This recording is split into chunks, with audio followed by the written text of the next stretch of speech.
I think it really amplified after my son was born that I wanted to think about my practice differently and figure out like what is my responsibility with what I make and how I make and what I have to say with what I make.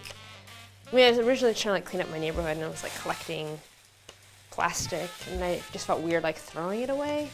And so I've been storing it and hoping that something was going to come up that I could do something with and have a conversation around. We are living in a time where like plastic is a plague.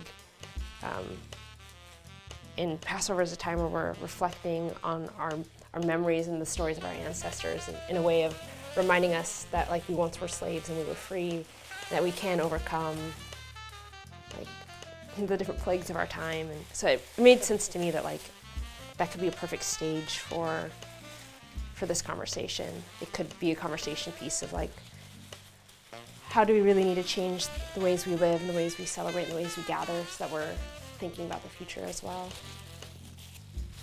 I think when it comes to like plastics, it disproportionately affects communities of color. The way, like where the facilities are set up, the way it's distributed, the way it's marketed, the way it's collected or not collected. So it feels like really critical that these conversations should be happening in our communities. And just the fact that like, I mean, all of this, I mean, this is over 1,000 bags at this point, and they're all from within 2 miles of here. We use these things for 5 to 15 minutes, but then they're around forever, and they're like in our water, they're in our, it's in the air. Yeah, it's like we need to find creative ways of not just stop using them and not making more of them, but to do something with the ones that we have here so they're not just going into the waste streams and into our food and into our environment. Like my practice comes out of not always having like the right words to say what I'm feeling or taking in or experiencing. And not like in the way of like, I just don't know the words, like I just don't think they exist. And so a lot of times creating is a way of processing and finding language and finding a way to share what I'm experiencing or working through or pondering. So it feels like essential.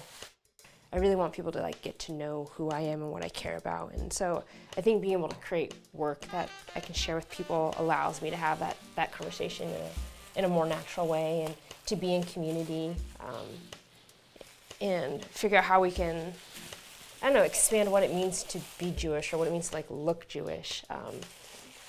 And I think art is a huge catalyst for these harder conversations that we need to have and ways that we need to imagine and envision the future and the solutions and how we take care of one another. And I don't necessarily feel like I need to choose between like being an artist or being a mother. Like I think there's flow in both of those things. And I think I'm a better mom when I'm able to like create and express myself.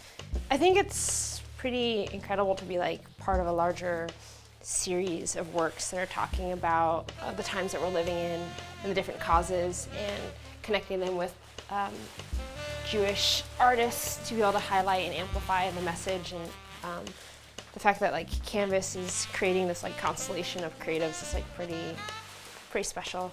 I feel honored to be a part of it.